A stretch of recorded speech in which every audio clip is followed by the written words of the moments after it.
अस्सलाम वालेकुम एवरीवन, कैसे हैं आप सब। उम्मीद करती हूँ बिल्कुल खैरियत से होंगे, मज़े में होंगे और होंगे अच्छे। Welcome back to my channel. तो आज मैं आपके साथ शेयर कर रही हूँ होटल जो हमने मक्का में लिया था, उसका कंप्लीट रिव्यू। तो बगैर कुछ टाइम वेस्ट किए let's get straight into the video. जिस होटल में हमने स्टे किया था उसका नाम है स्विस होटल अल मकाम और ये क्लॉक टावर्स के ही अंदर है। No doubt it's an expensive hotel और यहाँ जो है आपको डिफरेंट रूम्स मिलते हैं और डिफरेंट रूम्स की डिफरेंट प्राइसेस हैं। तो यहाँ एक रूम बहुत ज़्यादा फेमस है और काफ़ी ज़्यादा आपने देखा होगा ब्लॉगर्स के वीडियोस में और उन्होंने इसको टैग भी किया हुआ होता है कि काबा व्यू रूम होता है, जिसके अंदर से आपको साफ साफ काबा जो है पूरा बहुत अच्छी तरीके से दिखता है। जिस वक्त हमने होटल में चेक इन किया था तो उस वक्त असर का टाइम हो रहा था और असर का टाइम जो है इतना ज़्यादा बड़ा नहीं होता, छोटा सा टाइम पीरियड होता है। तो कोशिश यही थी कि नमाज अदा कर लें इससे पहले कि कज़ा हो जाए। तो होटल में ही लॉबी एरिया में एक डेजिग्नेटेड एरिया है जहां आप आकर नमाज पढ़ सकते हैं और यहाँ पूरा एरिया ही ऐसा बना दिया है कि आप आराम से यहाँ नमाज अदा कर सकते हैं। मेन के लिए अलग है और फीमेल्स के लिए बिल्कुल अलग सेपरेट रीजन है। फाइनली हम अपने रूम में आ चुके थे और यहाँ मुझे ये चीज़ बहुत अच्छी लगी थी कि होटल का रूम काफ़ी ज़्यादा क्लीन था, इनकी सर्विस टॉप नॉच थी और साथ में जो है सिंपल और एलिगेंट सा जो है ना डिज़ाइन था। तो ये है वॉशरूम इनसाइड आउट। डोर्स यहाँ के बहुत ज़्यादा हेवी थे और मैं बहुत ज़्यादा फ़िक्रमंद थी क्योंकि बच्चे साथ थे। तो चाइल्ड प्रूफ बिल्कुल भी नहीं होते सारे होटल्स, तो आपने ख़ुद बहुत ज़्यादा केयरफुल रहना है। तो ये है रूम का कंप्लीट व्यू और रूम जो है काफ़ी ज़्यादा जो है अच्छा था, क्लीन था और बिल्कुल हर चीज़ सेट हुई हुई थी। वार्डरोब्स भी इन्होंने हमें प्रोवाइड की थी, तो बहुत ज़्यादा स्पेस थी, ऐसा बिल्कुल भी नहीं था कि कम स्पेस है। साथ में यहाँ टी और कॉफ़ी एरिया था। तो ये जो है वो मैंने बहुत हल्का या कम यूज़ किया था, कॉफ़ी या टी कुछ बनाई ही नहीं थी, एक आध दफ़ा बनाई थी क्योंकि यहाँ हर चीज़ आप बहुत आसानी से अवेलेबल है। तो क्लॉक टावर में ही अगर आप चाहें तो बहुत ज़्यादा आपको ऑप्शंस मिल जाते हैं। और यहाँ मैं मेंशन कर दूँ कि एक चीज़ मुझे बहुत ज़्यादा यहाँ खूबसूरत लगी थी कि जो भी अज़ान होगी वो यहाँ आपको रूम में बिल्कुल क्लियर उसकी आवाज़ भी आएगी और तिलावत वगैरह की भी पूरी आवाज़ आती है। तो यहाँ ये बहुत अच्छा था कि रूम में अज़ान की आवाज़ आ रही है, आपको पता चल रहा है किस टाइम पे अज़ान हो रही है, ताकि आप अगर रूम में ही पढ़ना चाहें नमाज तो ये भी कर सकते हैं।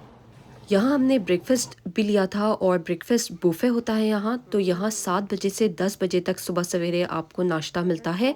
यहाँ हम आ गए थे अल खैरात रेस्टोरेंट, इनका बहुत अच्छा मुझे ये चीज़ लगी थी कि यहाँ बच्चों के लिए एक सेपरेट कॉर्नर था जिसका नाम था किड्स कॉर्नर। और बहुत दिनों से मैं देख रही थी ये बिल्कुल खाली होता था, तो मुझे कभी अंदाज़ा नहीं था कि इन्होंने फ्राइडे और सैटरडे को बच्चों के लिए यहाँ ख़ास इंतज़ामात किए हुए थे। वो आगे चल के मैं आपको वीडियो में ज़रूर दिखाऊंगी। सुबह नाश्ते के टाइम बिल्कुल बेहतरीन आप कह सकते हैं ऑप्शंस थे, यहाँ हर चीज़ अवेलेबल थी। सॉसेस, लोडेड सॉसेस थी डिफरेंट फ्लेवर्स की, साथ साथ फ्रेश वेजिटेबल्स थे, पिकल्स थे, ऑयल थे, ताहीनी था, हुमस था और यहाँ फ्रेशली बेक जो है रोटी भी बन रही होती थी यानी नान ब्रेड। साथ में जो है इनकी ख़ास जो है वो ब्रेड होती थी वो भी प्रिपेयर होती थी, पीठा टाइप ब्रेड होती थी, उसके ऊपर इनका सादा सा मसाला लगा हुआ होता था और वो मैं रोज़ सुबह नाश्ते में लेती थी हुमस के साथ, मुझे बहुत ज़्यादा अच्छा लगता था। तकरीबन रोज़ ही राइस होती थी, साथ में दाल होते थे, बॉइल्ड राइस के साथ दाल जिसको लेनी है, साथ में कोई भी कड़ी होती थी जिसमें कभी जो है वो रोस्टेड पोटैटोज़ होते थे, साथ में जो है मिंस्ड मीट होता था, सॉसेजेस होते थे। और ये डिफरेंट टाइप ऑफ राइस हैं, ये भी अगर आप चाहें अरबिक राइस जो होते हैं वो भी ले सकते हैं। पूरा एक चीज़ बार था आप कह सकते हैं। यहाँ सुबह सीरियल्स के लिए डिफरेंट सीरियल्स थे, तो मुझे ये सीरियल भी बहुत अच्छे लगते थे क्योंकि बच्चे शौक से खा लेते थे। चॉकलेट सीरियल्स हैं, साथ में अगर आपने टोस्ट करनी है ब्रेड तो उसके लिए टोस्टर भी यहाँ अवेलेबल है। बस मुझे एक चीज़ यहाँ लगती थी कि लोगों को शायद ज़्यादा अवेयरनेस नहीं होती थी। Different types of jams, marmalade सब कुछ अवेलेबल है यहाँ। फ्रेश फ्रूट्स भी होते थे, कैंड फ्रूट्स भी होते थे, कस्टर्ड्स भी होते थे, साथ में जो है वो फ्लेवर्ड योगर्ट या प्लेन योगर्ट भी होती थी। लेकिन अक्सर औक़ात मैंने मेंशन करना चाहूँगी यहाँ कि लोग जो हैं वो टोस्टर को डिफरेंट पर्पसेस के लिए यूज़ करते थे। जैसे उसमें कभी क्रॉसा डाल देंगे या कोई और किस्म की ब्रेड डाल देंगे, तो सिर्फ़ ये जो है वो टोस्ट करने के लिए है नॉर्मल प्लेन ब्रेड को। अगर आप इसमें कोई भी चीज़ डालेंगे तो वो इसको नहीं अंदर ले पाता, जिसकी वजह से मशीन रुक जाती थी और फिर किसी स्टाफ मेंबर को आके इसको सही करना पड़ता था। ये तमाम क्लिप्स मैंने थोड़ी-थोड़ी करके डिफ़रेंट डिफ़रेंट दिनों पे बनाई है क्योंकि सारी मैं एक साथ नहीं बना पाती थी। ये एक बहुत अच्छा एरिया था, चॉकलेट के क्रॉसॉ और डिफ़रेंट टाइप्स ऑफ क्रॉसॉ यहाँ होते थे, डेनिश पेस्ट्रीज़ भी थीं और यहाँ अरेबिक एक पेस्ट्री होती है, ये भी बहुत ज़्यादा मज़े की थी, तो ये भी यहाँ अवेलेबल होती थी।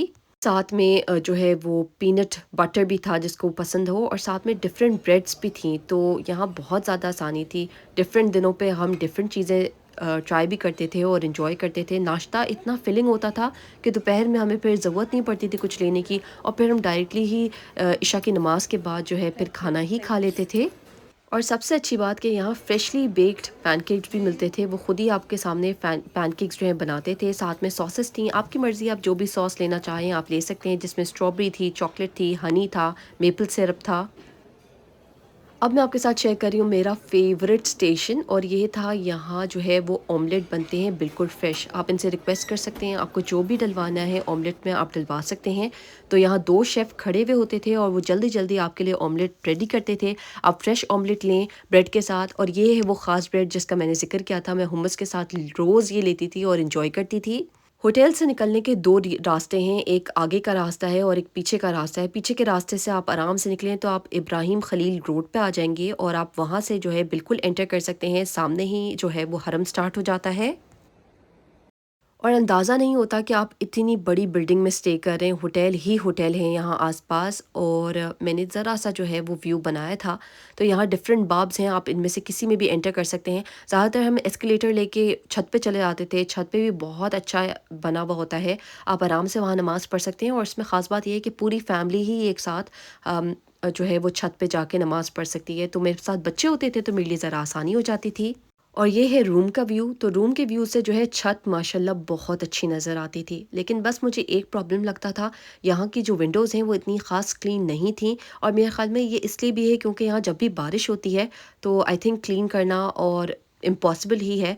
तो इसलिए जो है व्यू इतना कोई ख़ास नहीं आता था यहाँ से। अगर विंडोज़ बिल्कुल क्लीन हो तो फिर ऑब्वियसली आपको बहुत अच्छा और क्लियर इमेज दिखेगा। इस होटल में हर चीज़ बहुत अच्छी थी, बस ये एक थोड़ी-सी मुझे शिकायत थी कि हाँ, विंडोज़ वगैरह क्लीन नहीं थी, लेकिन वैसे सफाई-सुथराई का बेहतरीन इंतज़ाम था। और अगर यहाँ आप रिसेप्शन पे कॉल करते हैं और आप इनसे कोई भी चीज़ रिक्वेस्ट करते हैं, ये फ़ौरन जो है आपको वो चीज़ भिजवा भी देते हैं। एक दफ़ा मुझे एनवेलप्स चाहिए थे, एक दफ़ा मुझे बैंडेज चाहिए था अपने लिए, तो हर चीज़ इन्होंने जो है फ़ौरन ही प्रोवाइड कर दी थी। यहाँ बारिश हुई है और अगर अब आप देखें तो ये सुखा रहे हैं, पूरा रूफ खाली है और इसको ये सुखा रहे हैं इनके वर्कर्स। मैंने इसको जूम किया है।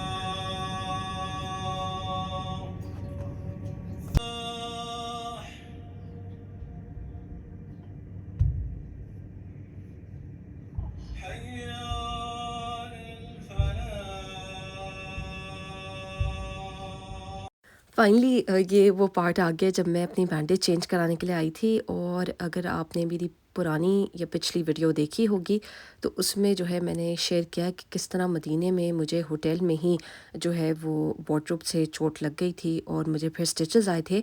तो यहाँ मैं स्टिचेस को चेंज करवाने के लिए अपनी पट्टी आ गई थी और मुझे इसको हर ऑल्टरनेट डे यहाँ चेंज कराना होता था।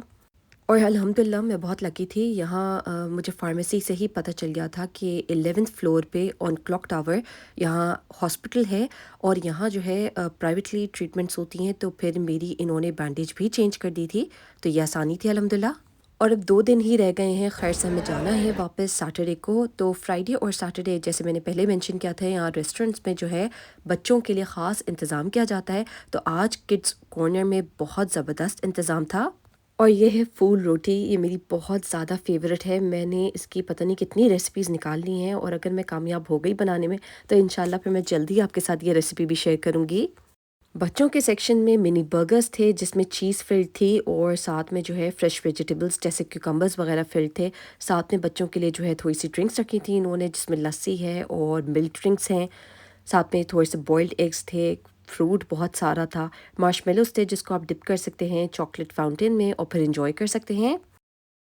और इतने सारे ऑप्शंस देखने के बाद बच्चे तो खुश हो ही गए थे। तरह तरह के केक्स थे, क्रॉसॉ थे, इसके अलावा डोनट्स के बॉल बनी हुई थी और उसमें से बच्चे खुद ही जो है डोनट्स सेलेक्ट कर रहे थे। पेस्ट्रीज थी बहुत ज़्यादा और साथ में यहाँ फेवरेट स्टेशन भी था बच्चों का, जिसमें वॉफल स्टेशन था और साथ में पॉपकॉर्न्स थे और कैंडी फ्लॉस। तो यहाँ कैंडी फ्लॉस भी थी जो आपको फ्रेशली बना के दे रहे हैं और साथ में वॉफल मशीन भी लगी हुई है। आप इनसे रिक्वेस्ट कर सकते हैं, लेकिन ये जो है वो एक ही प्रोवाइड कर रहे थे वॉफल पर कस्टमर को, यानी पर पर्सन को इन्होंने एक वॉफल ही प्रोवाइड किया। तो क्योंकि बच्चों के लिए किया था तो इनकी कोशिश ये थी कि ज़्यादातर बच्चे ये सब चीज़ें इंजॉय करें। वैसे यहाँ मैं ये ज़रूर बताऊँगी कि वॉफ़ल्स इतने ज़्यादा मज़े के थे कि मैं और मेरे हस्बैंड हम दोनों जो है वो वॉफ़ल्स के लिए लाइन में खड़े हुए थे और ज़्यादातर तमाम बड़े ही खड़े हुए थे क्योंकि वो इतने ज़्यादा मज़े के थे। और जब गरम-गरम वॉफ़ल्स आते हैं, वो इतने ज़्यादा मज़े के होते हैं कि वो हमसे ये भी कह रहे थे कि ये बच्चों के लिए है, बड़ों के लिए नहीं है। लेकिन बस क्या कर सकते हैं, बच्चे हम भी बन जाते हैं, तो हम बच्चे बन के ही जो है वो उस लाइन में खड़े हुए थे और फिर हमने एन्जॉय कर लिया था। और ये है इब्राहिम अल खलील रोड का पूरा व्यू। मुझे बहुत अच्छा लगता था। सुबह और दोपहर के टाइम जो है यहाँ पिजन्स होते थे। अगर आप चाहें आप दाना भी ख़रीद के डाल सकते हैं।